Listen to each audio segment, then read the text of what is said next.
Good morning, cadets.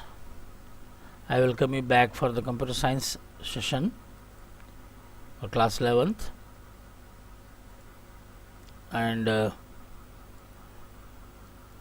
till my previous class, I have completed the syllabus. What is meant, that is the 30% reduction in the curriculum. By considering that matter, in my previous class on Saturday, I have completed the computation subjects, that computer science, right? But however, what I feel, the first unit, that is computer system and organization, under which we have 3 chapters, like that says computer system overview, then data representation, then Boolean logic. I could not do that. On behalf of me, some other teacher has completed, but what I thought is, for your benefit and those who have joined the computer science subject or those who opted belated, for them, what I thought, let me revise these 3 chapters under computer systems and organization. So let me, for the benefit of all, I would like to explain you about the units and under which unit which chapters are coming as per the Sumit Arora book, and which chapters are eliminated, and what is the marks weightage for each unit. So basically there are 3 units for 70 marks. Unit 1, computer systems and organization. Unit 2, computational thinking and programming 1. Of course, programming 2 will be for class 12th.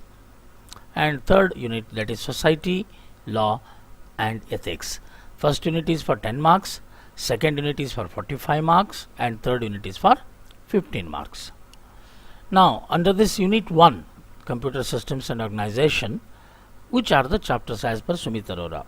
So there are basically 3 chapters: computer system overview, data representation and Boolean logic. Then under unit 2, that computational thinking and programming 1, chapter 4, whatever it is mentioned there, that is not there for your curriculum. Straight away it starts with the problem solving, that is chapter number 5. Then 6, getting started with Python. 7, Python fundamentals. Then data handling, flow of control, string manipulation. Then we have list manipulation, tuples and dictionaries. As such, there is no any separate chapter for Python modules, but I have already covered in my video sessions, right? That is Python modules. That is the end of that unit number 2. Successfully I have completed all, and I will come back to these if time permits. We'll revise these, we'll do some important questions as well as some important programs from each of these chapters under computational thinking and programming 1. Now unit wise, that is number 3, cyber safety, online access and computer society, right? That is computer society, law and ethics, of course. That is the entire unit. Unit name is cyber safety, online access and computer safety. Basically it is that studies computer society, law and ethics. Under this we have written chapter number 15, 16 and 17. 15 is cyber safety, 16 is online access and computer safety, and then 17th is society, law and ethics, right? This also I have completed recently. Now what I thought is, let me revise the unit number 1, that is computer systems and organization, for which you already written the first monthly test. After that there were no exams were conducted. Now I am planning 2 exams or 2 tests per week, chapter wise, right? Now basically what is the objective of this chapter? For the beginner, it is understanding the fundamentals of computer, right?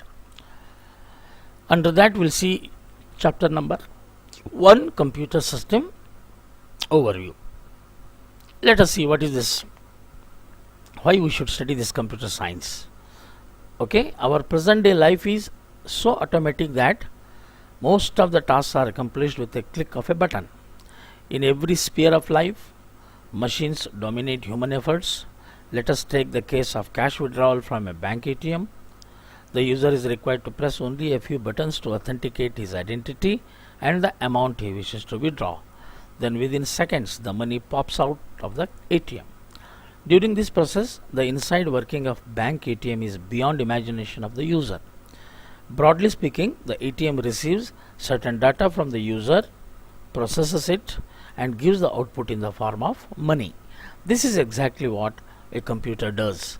Formally, a computer can be defined as, in generalities, that is called the formal definition, an electronic device which is capable of receiving data in a particular form and of performing a sequence of operations in accordance with the predetermined but variable set of procedural instructions, that what we call them as a program, to produce a result in the form of information or signals. It receives the data, it processes it, and it produces the output. This is what the basic functions of the computer. Next, let us have a precise definition of a computer. It is an electronic device that can perform a variety of operations in accordance with a set of instructions called program. A computer can be defined as an electronic device which accepts input from the user, process the input, and produce the desired output. Very simple definition. Now just look after here, what is the guy in the slide here, how the diagram of your computer system as a computer system, and which all components you are seeing in this visual. You just see here, you are seeing a screen there, what we call it as a monitor, then a keyboard and a mouse and a microphone. They are in the form of input devices.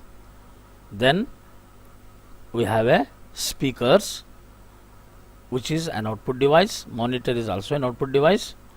Then there is a system unit. In generally that box we call it as a CPU, central processing unit, but actually within that box there are some more other components are there that we will study in detail now, right?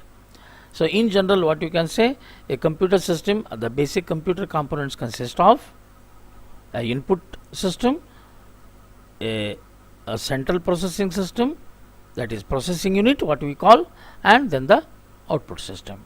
So that is how it is very beautifully here it is shown in the figure, that the set of input devices as well as the set of output devices along with your basic processing unit. Now further, machine which brought resolution in the world, right? We cannot even imagine our lives without computer, internet, mobile phone, email, etc. It is an electronic machine that accepts input and after processing it produces output. Very simple definition. It accepts input, processes it, and produces the output. It is a combination of both hardware as well as software with which a task becomes very easy and error free. What is the hardware and what is the software? Any physical component of a computer system, any physical components of a computer system are known as hardware. Your keyboard is a hardware, CPU is a hardware, monitor is a hardware, printer, your cables, anything that you can have a physical sense of after touching it. That is what we call it as a physically existence components. What about a software? These are sets of written instructions or programs which controls the working of a computer. That's nothing but a set of instructions called in the form of a program. The basic function of the software is to control the functioning of a computer system. Computer perform basically 5 major functions irrespective of its size and make. What all the important 5 functions that a computer can do? It accepts data or instructions by way of input. Number 1. Number 2, it stores the data. Number 3, it processes the data as required by the user. Number 4, it controls the operation of a computer. And number 5, it gives the result in the form of output. This much you can remember. You can take, once if you take an input, then you have to store it. After storing, you have to process it, and during processing time, we need to control the various operations within the computer, and of course, we have to produce the, our computer has to produce the output. So, input, store, process, control, and output, right? These are the 5 important major functions of a computer. That's why it is shown in the arrow mark here, the input, then processes, and then output. So, the first letter of input, process output, IPO. Okay, this is called as IPO cycle. Now let us come, after seeing the basic components and major functions of a computer, how computer is organized, that is organization of a computer. Computer works as per IPO cycle, that is input, process and output. Computer processes a certain input and provides a specific output, and it consists of various components like, see the components here now, the CPU, a memory, a input unit, a output unit and a storage unit. And within the CPU we have ALU, registers and control unit. But the major units, what you can say, CPU, a memory, a input unit, a output unit, a storage unit. Now you can see to the right side corner here how it is done here now. These are your input devices. Okay, these two are output devices, and then you have a system unit, that is CPU, and then you have a storage unit, the hard disk, external hard disk. Now exactly if you see here how it is. Okay, now this is your CPU, here input and output and a storage unit. Getting the idea? Then there is a memory. Understood? So when you give an input, first it will be stored and then it will be processed. Okay, then it will be controlled. Okay, and it produces the output. So in memory there are two types of memory will come, primary memory and secondary memory, that will decide. The meaning of here double showing arrow mark means data will flow in right here. This is what exactly called as a bus, that also we will discuss later. But the organization suggests that basically there are major units like CPU, further consists of ALU, control unit and registers, input unit, output unit. Then there will be a memory. Memory means I am talking about a primary memory, and then the storage unit. If you represent the same organization in the form of a block diagram, now you just see here carefully, you see what is exactly. So there is a solid line arrow mark and there is a dotted line arrow mark. Now input devices, through the input devices you will give the input to the computer. This is what your entire CPU, which further has the control unit and ALU, that is control unit and arithmetic and logic unit we call. Here is your main memory, which is also a part of your CPU only basically. Okay, and there is a secondary memory which can be internally connected or externally we can connect it, right? And the moment the input arrives here, through them it is stored in the memory, then it is processes. Okay, if requires some data from secondary memory, that also it will collect, then it will process and then store in the output. Now you can see the solid line indicates the data. So data is flowing here, here also it will flow in both the directions, here also it will flow in both the directions, here also it will flow in both the directions, and here it is only in one direction, right? What about this control signals? Can you see the control signal? How the CU is like your nervous system, isn't it? How your signals will reaches to your brain, right?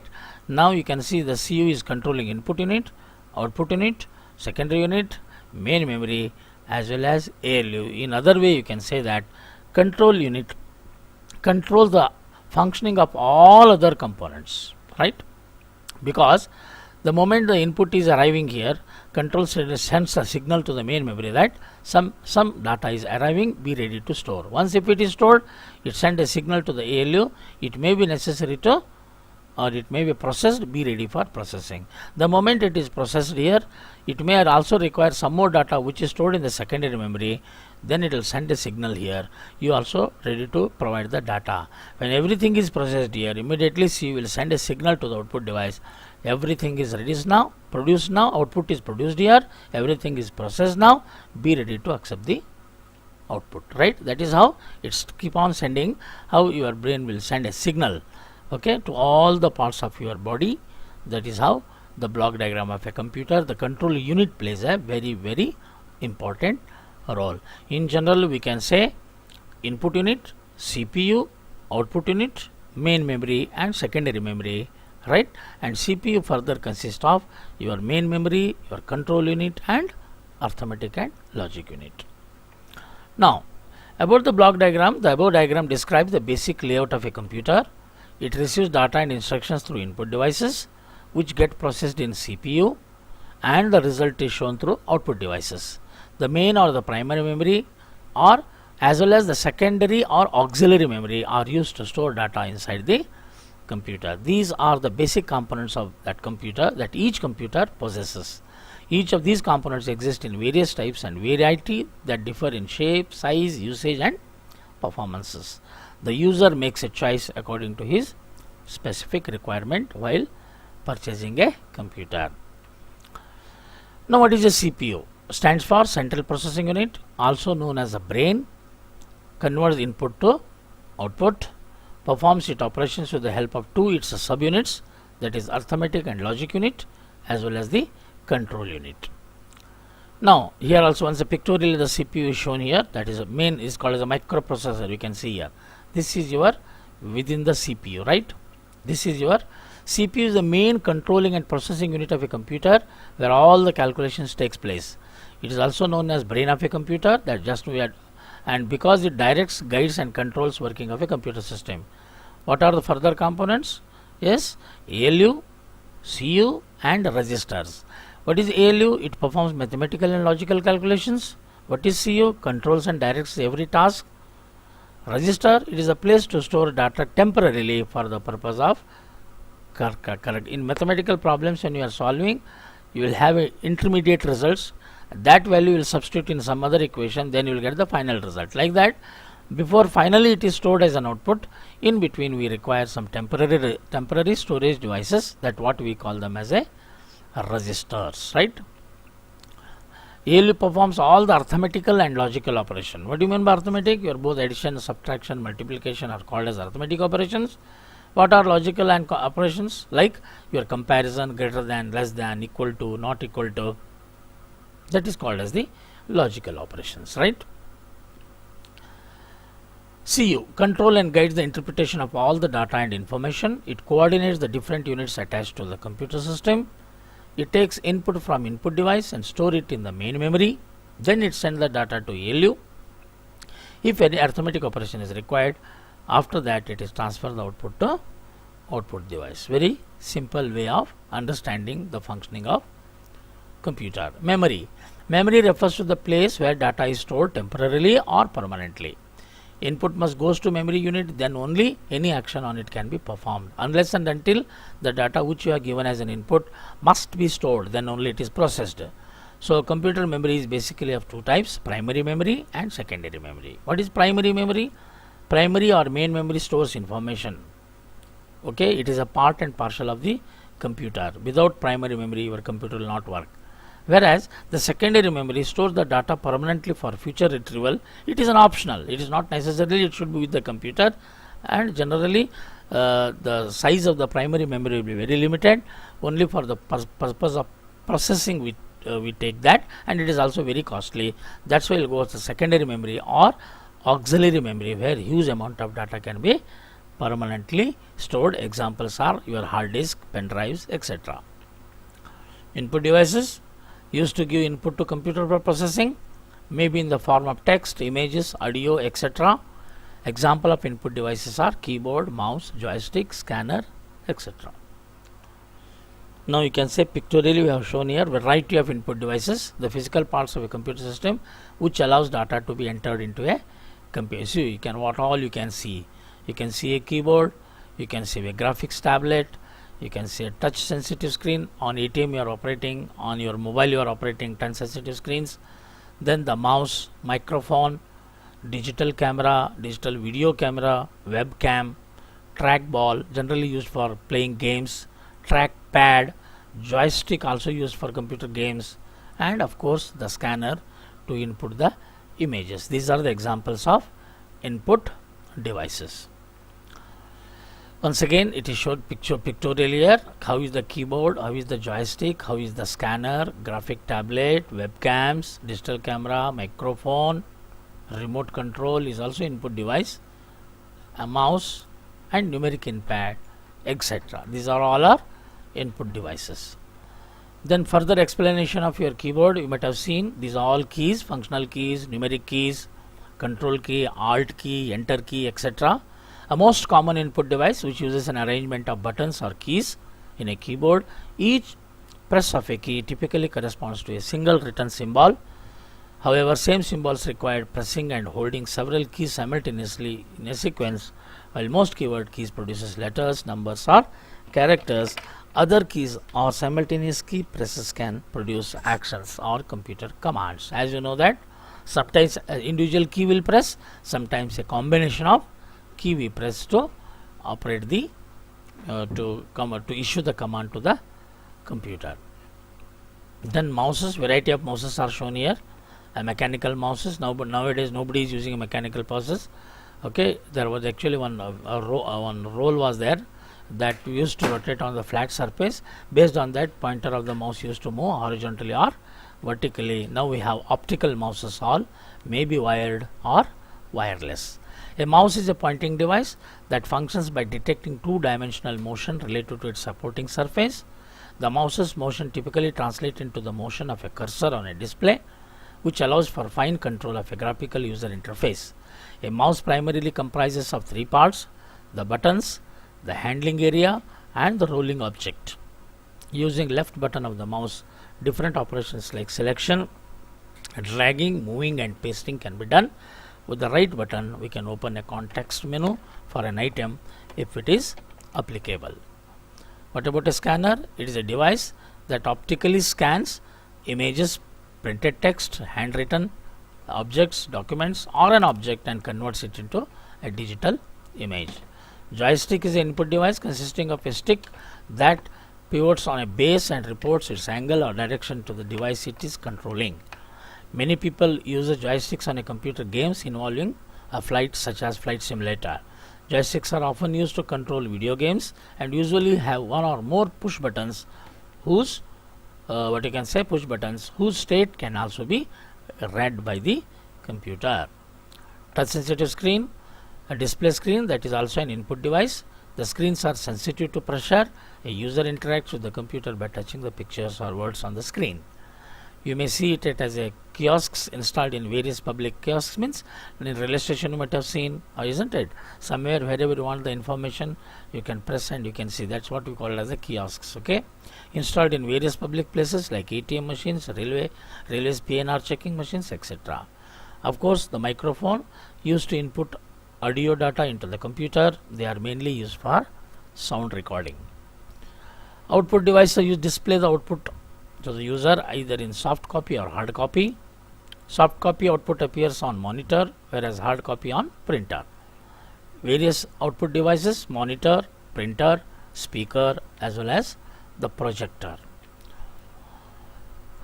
Makes it output unit, right? All output devices. Responsibility of an output unit to produce output after processing. Different output devices are usually for different types of output. Same thing: monitor, projector, printer, plotter, speaker. All what you have shown on this figure are example of output units. Monitor, it is also called as VDU, visual display unit. It look like a TV. Nowadays these screens are not available. That's called as the now we have CRT. The earlier monitors were called as a cathode ray tube. Then LCD, liquid crystal display. Then LED, light emitting diode. And the meaning of TFT, somewhere you have seen TFT right now, right? Where in displays may be CRT, LCD. TFT is thin film transistor. They are also called by the name TFT monitors, thin film transistors.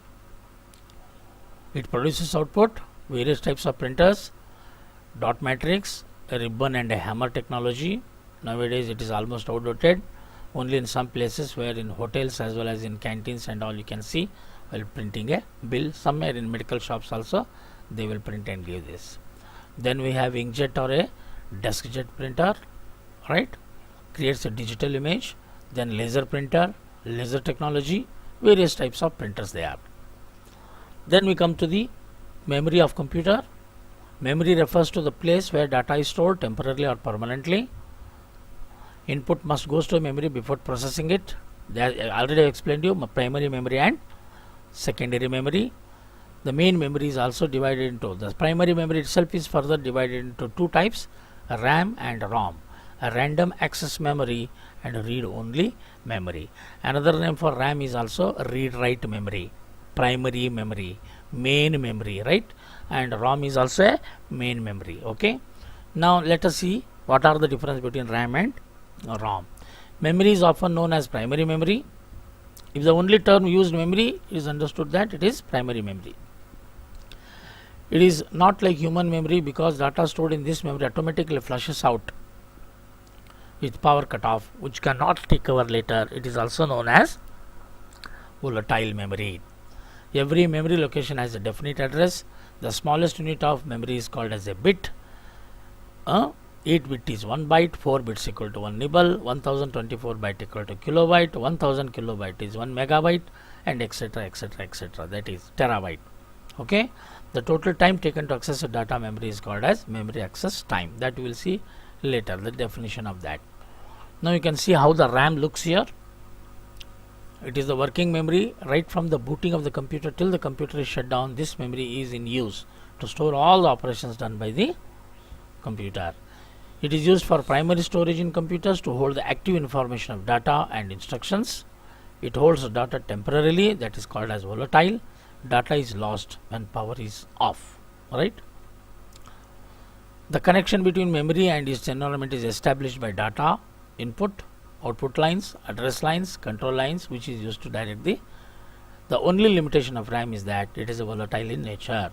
It is not possible to imagine processing without RAM. The efficiency of RAM depends upon the capacity of the RAM.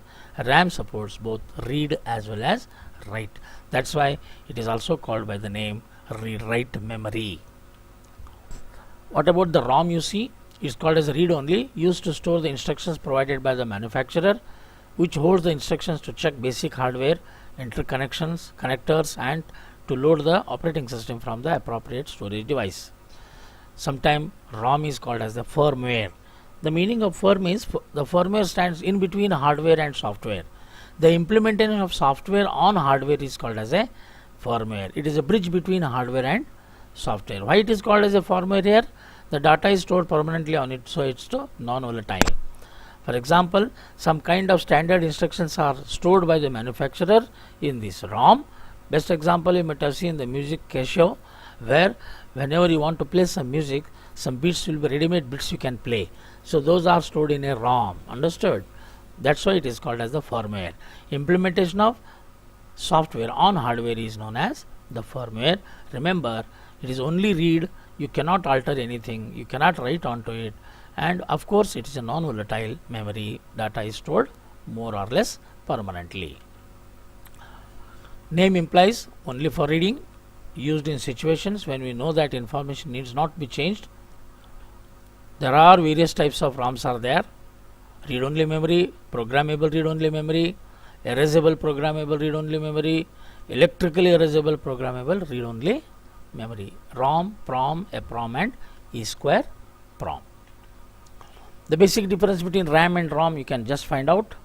In case of RAM, it is possible both read data from memory and write data into memory. Only reading can be done in ROM. RAM is volatile, whereas ROM is non-volatile. It is mainly of two types, dynamic RAM and static RAM. It is mainly of the following types: ROM, PROM, EPROM, and E²ROM. It is used for temporary data storage, whereas ROM is used for permanently data storage. Okay, this is what the differences you have to remember. Most of the time questions will be asked, what are the differences between RAM and ROM? Just now I have told you 4 bit equal to a nibble, 8 bit equal to a byte. The elementary unit of memory is called as a binary digit. Okay, binary digit, pi from binary, dt from digit. It makes it a bit, either 0 or 1 is called as a bit. 4 bits nibble, 8 bit byte, 1000 is 1024 kilo, 1000 kilo mega, 1000 mega giga, 1000 giga tera, and 1000 tera peta. After that further are there. Just you have to remember these units of memory. Now we come to the secondary storage device, secondary storage units. Okay, it is required to store data in computer for the purpose of processing in future. because primary memory has its own limitations. Secondary storage or storage unit is very much required. Secondary storage is used to store large amount of data. Various secondary storage devices are available in the market: hard disk, pen drive, CD, DVD, Blu-ray discs, memory cards, and magnetic tapes. Same thing is explained here. Retrieval then, okay, called secondary memory. Auxiliary also it is called. Normally hard disk of a computer is used as secondary memory. This is not portable, so there are many other secondary storage which are portable, like your pen drives. Okay, the floppy disks and all, now they are not available in the market. Can you see the image of a hard disk here? Hard drive also it is called. Disk drive also it is called. Storing and retrieving digital information primarily in computer data. It consists of one or more rigid, rapidly rotating disks coated with magnetic material and with magnetic heads arranged to write data to the surfaces and read it from them. Generally, hard disks are sealed units fixed in the cabinet. It is also known as fixed disk, disk drive, hard disk, or hard drive. Most popularly, in short, it is known as HDD, right? Floppy, you can see the figure here. Nowadays it is not available, but initially they were using. Then CD stands for compact disk. These all varies based on the capacity, how much they can store. 1.44 MB, CD is 100 MB. Then we had DVD, 4.7 GB to 8.5 GB, digital video disc. Then pen drives, now you up to 64 GB also we can store using the pen drive. All images are shown for your benefit. The last one we will discuss about the system bus. The group of wires used to connect main parts of a computer system is called system bus, which creates an electronic path for the transfer of data. It is used to transfer data and instructions between the various components of a computer system. The part of the system bus that carried only data is a database, okay, which carries a instructions is called as a control bus, and which carries a memory address is called as the address bus. A bus is nothing but a collection of wires is called as a bus. Group of wires is called as a bus. If it carries a data bus. If it carries an instruction, it is a control bus. If it carries an address of a memory, then it is an address bus. And the bus connected with the input output pins is also called as IO bus. Input bus, output bus. The type of buses what you can see here: data bus, control bus, address bus, input bus, and output bus. You can just see the system architecture here, how exactly your CPU, memory, IO, these are the various. See, for example, control bus is connected here for transfer of data, address is for transfer, address is a cable. That is what we call it as a bus architecture. Okay, I think about the mobile system organization we will discuss in our next class. Okay, I think boys today you are having a clear idea about what is exactly the system overview, and I will continue in my next class. Bye.